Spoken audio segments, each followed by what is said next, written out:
Good morning, everyone. This is my third class, which in the HS first year class. So today we are going to discuss the nature of logic, and here there are two points are to be considered in order to know the real nature of logic. So today I shall discuss the second topics, that is, which already we have studied in our previous class.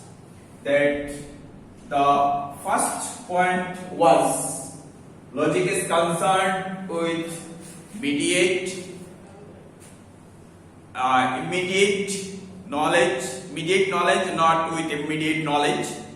And the second point, that is, logic is concerned with both formal and material truth. So now today I shall discuss logic is concerned with both formal and material truth. Material and formal. So before going to start these topics, that is, logic is concerned with both formal and material truth.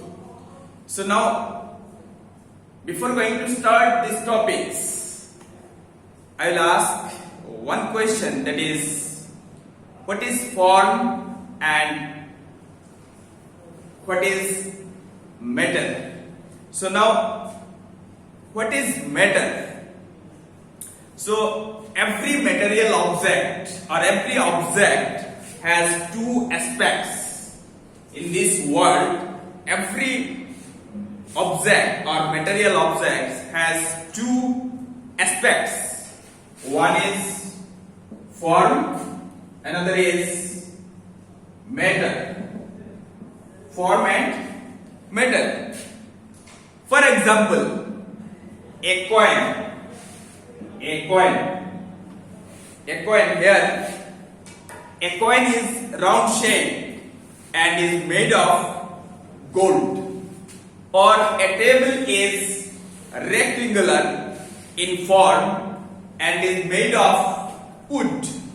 So here we know that in this world every material object has two aspects. One is form, another is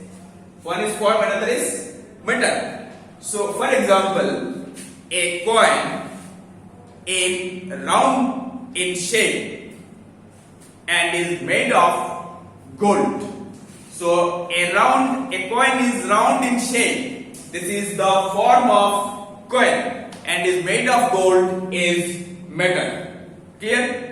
Now there is a close relation between the form and matter. So there cannot be matter without any form. There and here cannot be matter without any form, or form without matter. That means without form matter can't exist, and without matter there is no form. So but in various things made of the same material may have different forms. Again, various things of the same form may be made of different materials. Again, various things made of the same form or same materials may have different forms. Again, various things of the same form may be made of various or different materials. Though thought has also these two aspects. Thought has two aspects. That means one is form, another is matter. So here, by the matter of thought, is made the things thought about by the matter of thought. When we think the matter of thought is made the things thought about, and by the form of the form of thought is made the way in which the mind thinks about them. So here, in case of thought, also the form may change while the matter remains the same. Again, the matter may changes while the form remains the same. Here, one thing keep in mind that these lines are very important for the logic is concerned with both formal and material truth. That in case of thought, the form may change while the matter remains the same. And again, the matter may change while the form remains the same. In one sense, truth means consistency. Truth means consistency among ideas or thoughts themselves. Now, logic is concerned with both formal and material truth. So, now already we have studied that what is form and what is matter. Now, what is truth? Now the question, what is truth? So, truth is, in one sense,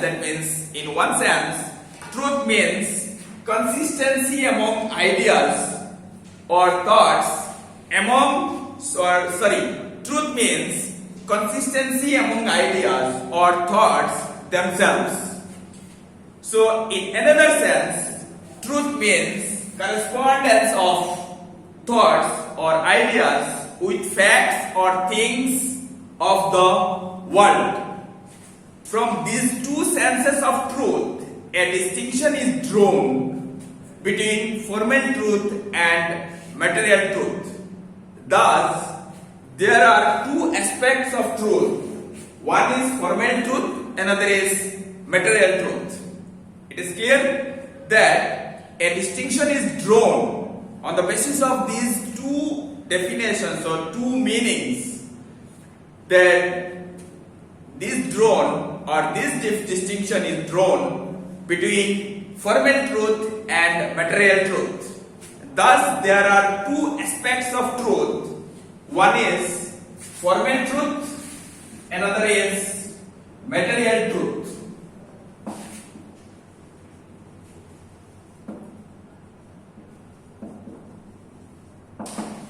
Formal truth and material truth. Now question, what is formal truth? What is formal truth? So formal truth means self-consistency or freedom from self-contradiction amongst thoughts themselves. The expression circular, rectangle, for example, is self-contradictory. That means circular rectangle is self-contradictory. It is unthinkable. It is inconceivable in itself. So this is not formally true. But the expression is a round circle, for example, is formally true. That means when we say a round circle it is formally true.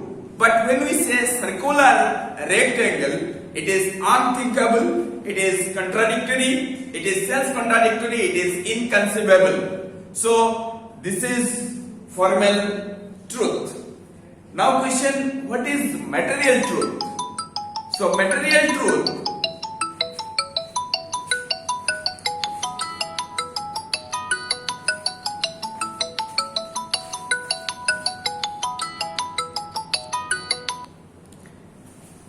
Now question material truth. Material truth means correspondence of thoughts with things of the actual world. It consists in the correspondence of our ideas or thoughts with actually existing facts. Again I say, material truth means corresponding of thoughts with things of the actual world. It consists of the correspondence of our ideas or thoughts with actual existing facts. For example, the expression green leaves of a tree. Green leaves of a tree is materially true as the idea of correspondence with a fact. But the expression when we say golden mountain is not materially true as the idea does not correspond to anything actually existing in the world.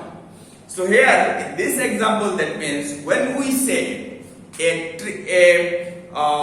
green leaves of a tree is materially true as the idea correspondence with a fact.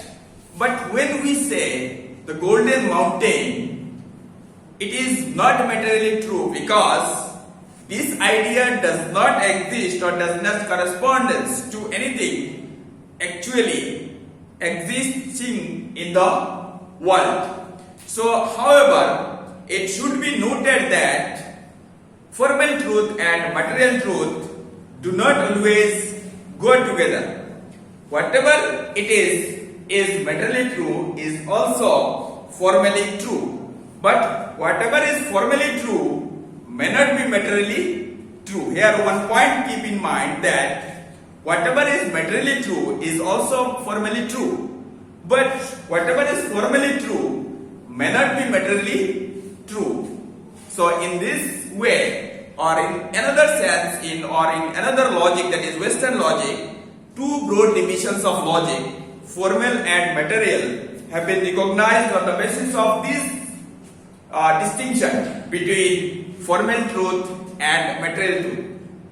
Here, on the basis of this basis, that is the material truth and formal truth, Western logic has classified on the basis of these two